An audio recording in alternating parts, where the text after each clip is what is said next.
자, 오늘 수요일은 우리 김태현 기자님과 함께하는 시간입니다. 김 기자님 어서 오세요. 네, 안녕하십니까. 태현입니다. 오늘 살이 많이 빠졌어요.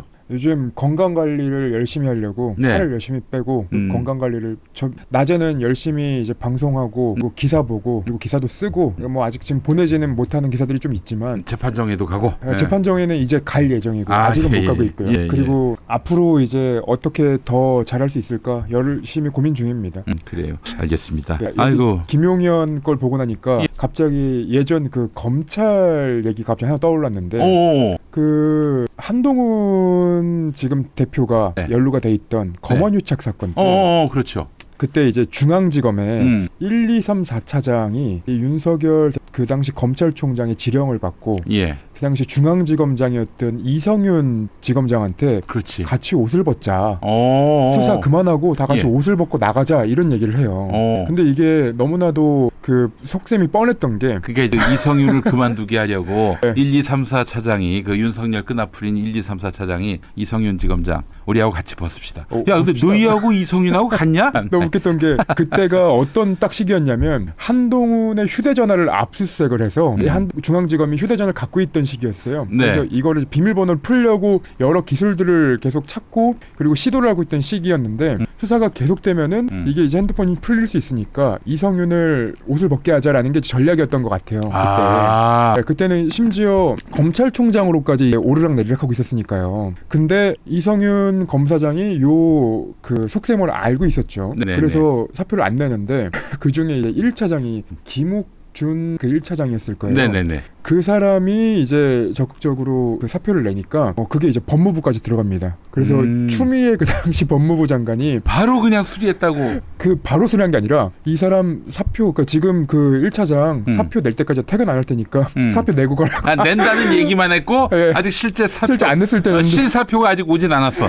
그때 이제 민주당에 여러 사람들이 사표 받지 말라고 전화를 그렇게 했다고요. 그 뭐 다 알지. 김종민이. 김종민이가 그랬어. 맞습니다. 그래서 갑자기 이제 인사청탁했다는 얘기가 딱 그 김용현 그 사건에서 보이니까 어제 검찰이나 군이나 똑같구나.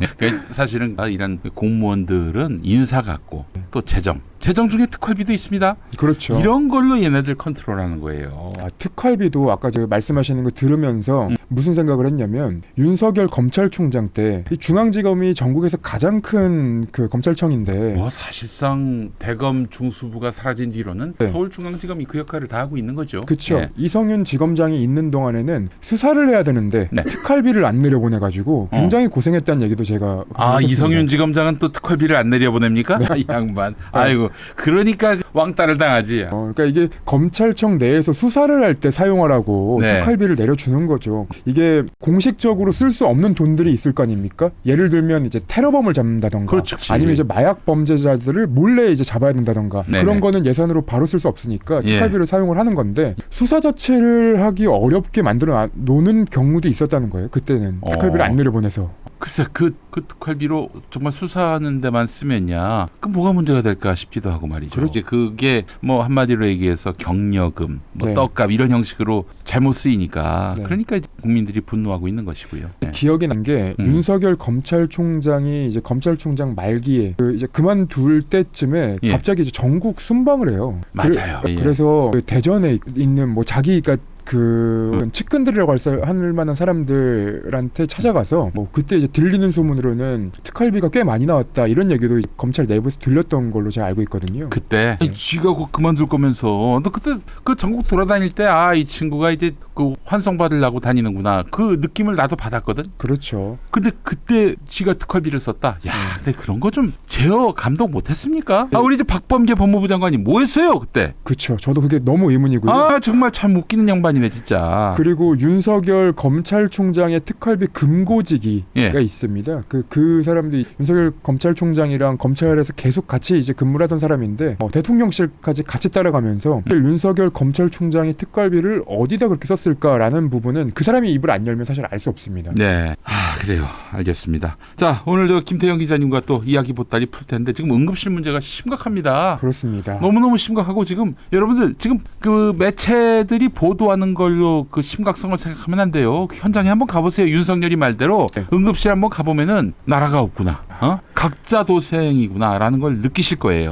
아니 지금 상황이 어떤지를 단순히 좀 찾아볼 수도 있는 게 여러분들이 그 네이버나 포털에다가 네. 응급실 띄고 단독이라고 한번 써보세요. 응급실 한 칸 띄고 단독. 네. 뉴스 사이트에서. 뉴스 사이트에서 어떤 것들이 나오냐면 여의도 성모병원은 추석 연휴에 야간 응급실 중단을 검토하고 있다. 야간에 주로 응급실 가는데. 그렇죠. 네. 그리고 아주대병원은 응급실을 매주 목요일 운영을 제한한다. 심정지 환자만 수용을 한다라는 네. 내용이 들어가 있고요. 그리고 강원, 춘천, 강원대병원. 네, 강원대병원 같은 경우에는 이제 성인 환자는 받지 않는다. 야간에. 그리고 밤에 눈 다치면 빅5 응급실 전부 야간 안과 응급수술 불가하다. 보건소까지 지금 나서고 있고 그리고 무슨 군의관까지 투입이 된다. 그리고 국립대 10곳의 현역 그 입대 의대생들이 그냥 군의관 안 하고 그냥 군대 현역으로 가겠다. 이런 것까지 지금 나오고 있다고 해요. 그리고 1시간 동안 응급실 찾다가 뇌 손상에 의식 불명됐다는 사람도 있고요. 이게 벌써 그냥 단독 응급실 요거만 검색을 해도 나오는 기사들입니다. 그리고 우리 대통령실은 왜 이렇게 자신감 있게 아무런 문제가 없다라고 얘기를 하고 있는지는 모르겠지만 오늘자 기사입니다. 119 구급대 제2송이 올해 3,597건 10건 중 4건이 전문의가 없어서 그렇다라는 지금 발표가 나왔죠. 그러니까 이게 이제 제2송이 되면서 사실 환자들이 너무 급박한 상황임에도 불구하고 제대로 된 치료를 못 받고 정부에서는 경증 전화에 병상이 있는지 선생님이 있는지 찾아볼 정도면은 경증 환자다 이렇게까지 얘기하는 걸 보고 저는 너무 경악을 금치 못하겠더라고요. 박민수 차관이 방송에 나와가지고 그런 얘기를 하는데요. 응급실 뺑뺑이는 일부 현장 얘기다. 그런 얘기를 하고요. 네. 그리고 최근 응급실 미수용이 있지만 미수용 어려움이 있지만 극복이 가능한 상황이다. 그런 말했어요. 그리고 그 연휴 당직 병연 당연히 동의 있어야 되지만 의협 반발 그거 의료계가 협조해 줄 거라고 믿는다. 뭘 믿는다는 얘기입니까? 의료계의 의사들을 다 그렇게 그냥 그 사람들의 자부심과 자존감을 다 깎아서 의료 현장에서 다 내쫓은 거는 정부예요. 근데 갑자기 의료계를 믿는다? 이거는 그럼 국민들을 볼모 삼고 의사들과 계속 그 거래를 하고 있다는 얘기로밖에 안 들립니다. 저는. 그렇죠. 그리고 뭐 믿는다. 자기가 믿는 신령님한테 믿는다는 건지 그날 수 없지만은 이거 한마디로 지금 그 이주호 네. 사회부총리 말에 모든 게 다 담겨 있는 것 같아요. 그렇죠. 6개월만 버티면 우리가 이긴다. 그렇죠. 근데 지금 의사들은 아예 그냥 뭐 진짜 진심으로 의사직을 던졌던 것 같아요. 던진 거죠. 네. 왜냐하면 제가 의료 이 대란 그러니까 정부발 의료 시스템 파괴라고 저는 생각을 하고 있는데 이 상황이 발생하고 나서 제가 제가 예전에 취재를 했던 의대 교수님들한테 전화를 했어요. 근데 의대 교수님들이 그 얘기를 하는 게 이런 것들이 있더라고요. 뭐 당연히 사회가 변하면서 의료계에도 이제 MZ 세대들이 많이 들어왔는데 예전 같으면 우리가 이제 처음에 의료계에서 의대 교수님들이 처음 의대생들한테 가르치는 건 우리는 돈보다 환자의 생명, 그러니까 그에 대한 자부심 이런 것들을 가르쳤다고 해요. 그런데 지금 정부가 콕 집어서 망가뜨린 게 그 부분이거든요. 돈을 많이 버는 의사들이 있는 반면에 정말로 자기가 전문 그 의가 되고 싶어서 그 의료 현장에서 그러니까 전문성을 기르고 있는 의사들이 있는데 네. 그 사람들은 돈을 많이 받지도 않고 그리고 근무 시간도 굉장히 길어요. 그러니까 그런 상황에 이 사람들 갖고 있는 건 당연히 환자를 살려야 된다는 그리고 나의 전문성으로 이 사람들의 목숨을 구해낸다는 자부심과 그리고 환자의 생명을 지킨다는 그런 사명감뿐이었는데 마치 돈만 밝히는 범죄자들로 지금 정부가 만들어놨잖아요. 그러니까 아니 우리가 이런 대우를 받으면 굳이 왜 의료 현장에 있어야 돼? 그러니까 차라리 그럼 돈 많이 주는 곳으로 우리가 가지 뭐라는 이 분위기가 만들어졌다고 해요. 예. 그러면 이 분들이 정부가 아무리 지금 이제 고육지책을 낸다고 하더라도 네. 돌아올 일은 없어요. 네. 돌아오게 하려면 어떻게 해야 되냐? 네. 의료 민영화 얘기가 그래서 나오는 거예요. 예. 의료 민영화로 가는구나. 네. 예. 아니 그러면 의료 민영화를 하게 되면은 글쎄요. 의사들은 좋을지 모르겠어요. 우리 국민들은 지금도 정말 난장판인데 그때 가서는 또 더 난장판인 거 아니에요? 그렇죠. 뭐야 국민에 대해서는 뭐 일말의 고려가 없어. 저는 너무 특이한, 그러니까 한 번도 생각해 본 적이 없던 얘기들도 이제 좀 듣게 됐는데 예를 들면 그런 거예요. 왜 지방에 있는 그 대학보다 네. 수도권의 빅5 그 병원이 직접적으로 타격을 받게 됐는가 살펴보면 이 빅5로 그동안 이제 의대생들이 몰릴 수밖에 없는 상황이 됐다는 거예요. 과거에는 이제 지방에도 의대생들이 있고 그리고 의료 인력들이 양성이 됐었는데 지금은 이제 빅5 병원으로 몰리니까 실제로 타격은 지방보다 이 빅5 병원이 타격이 더 클 수밖에 없었고요. 전공의들이 이탈을 했을 때. 그리고 여기서 저는 이 선생님들한테 이제 들었던 것 중 가장 놀랐던 건 그 사무장 병원 얘기를 좀 들었는데 사무장 병원이라는 게 의사가 아닌 사람이 그 병원을 열어서 운영을 하는 걸 얘기하는 거 아닙니까? 근데 삼성병원, 뭐 아산병원, 뭐 이런 곳들 대기업이 운영하는 거지 의사들이 운영하는 게 아니에요. 그러면 이거는 그 대기업이 갖고 있는 큰 병원이고 지금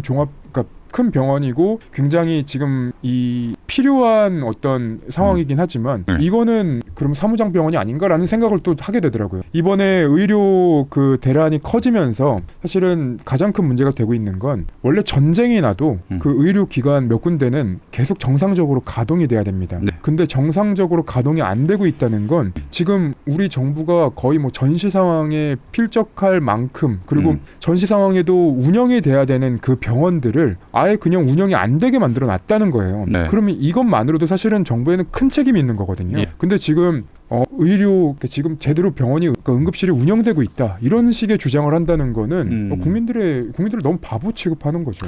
야, 사무장 병원 이게 누구의 이익과 맞닿아 있나요? 그러니까 그 대기업이나 재벌들의 아니지 그러니까. 최은순 우리가 항상 네. 그 윤석열 정권을 생각할 때는 그들의 사적 이익과 이게 닿아있는가 이렇게 봐야 돼요. 얘네들은 공익은 완전히 쌈 싸먹은 애들이고요. 이 사적 이익과 어떻게 연관돼 있는지만 보면 다 그림이 보입니다. 그렇죠. 2,000명? 2,000공. 생각하면 되는 거예요. 그렇게 단순합니다. 아주 단출해요, 그냥. 그러니까 2,000명 증원의 근거를 아직도 못 대고 있잖아요. 전혀 못 대고 있어요. 전혀. 아무도 뭐 왜 2,000명이어야 하는지에 대한 그런 납득할 만한 논리적인 설명을 못 하고 있어요. 이거는 그렇죠. 2,000공 때문입니다. 그렇게 생각하는 게 속편한 게 아니라 그 사실이에요. 진실이에요. 그렇죠. 그래서 이제 사실은 추석 그 연휴가 제일 걱정이 되는 상황입니다. 그러니까 뭐 지방은 지방대로 서울은 서울대로 응급실에서 환자를 수용하지 못하는 경우들이 지금 많이 있고 그리고 추석 연휴 동안 사실 뭐 기름진 음식 많이 먹고 그리고 뭐 그러다 보면은 어르신들뿐만 아니라 아이들도 자주 아프거든요. 그러면 병원 가서 부모님들의 입장에서는 이 병원에서 조금이라도 빨리 전문 그 의사 선생님들이 전문가들이 아이들이 안 아프게 좀 어르신들이 안 아프게 좀 했으면 좋겠다라는 게 마음일 텐데 병원 자체를 못 가는 상황이 돼버리면 발만 동동 구르고 그 아픈 아이, 아픈 어르신들을 보고 있을 수밖에 없는 가족들의 마음도 굉장히 저는 어떻게 생각을 할까 정부가 이번에 정부가 그 응급실 문제가 없다라고 얘기하는 걸 보면서 저는 또 블랙머니가 또 떠오르더라고요. 그러니까 IMF가 터지기 전에 그 뉴스 언론을 비롯해서 정부 고위 관계자들이 우리는 금융위기랑 관계없다. 지금 잘 관리되고 있다 얘기했는데 현장에서는 줄도산하고 목숨을 끊는 사람들이 막 줄을 이었었거든요. 근데 지금 상황도 사실은 저는 그거랑 크게 다르지 않다고 봅니다. 알겠습니다.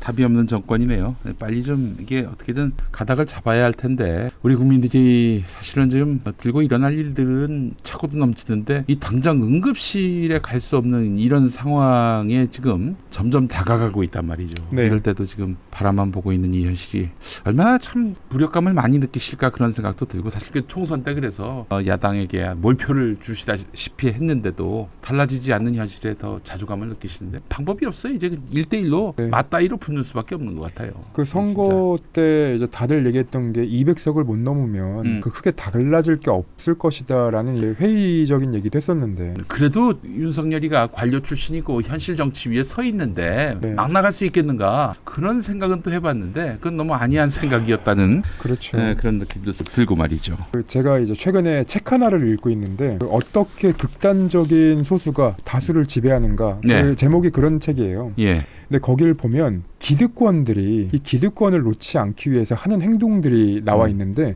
그게 태국에서 군부가 다시 군부 쿠데타로 정권이 또 바뀌게 되는 그런 상황을 빗대가지고 이제 그런 내용들이 나오는데 그 책 내용을 보면 우리나라 상황이랑 거의 비슷합니다. 그 뭐 약간 이제 기득권이라고 할 수 있는 사람들이 그러니까 예를 들면 뭐 군이라던가 아니면 검찰이라던가 그런 기득권을 놓지 않고 싶은 사람들 지금의 우리가 되게 민주주의를 추앙하고 그리고 민주적인 절차를 지키려고 하는 사람들도 실상은 자기들이 그 갖고 있던 그리고 정권을 잡았을 때 잡았던 그 기득권을 놓치지 않기 위해서 결국은 군부 독재 세력과 같이 따라간다라는 게 태국의 그 사례였거든요. 근데 그걸 보면서 사실 최근에 나오고 있는 계엄령이라던가 뭐 이런저런 이제 얘기들이 우리나라 상황이랑 좀 이제 겹쳐 보이더라고요, 저는.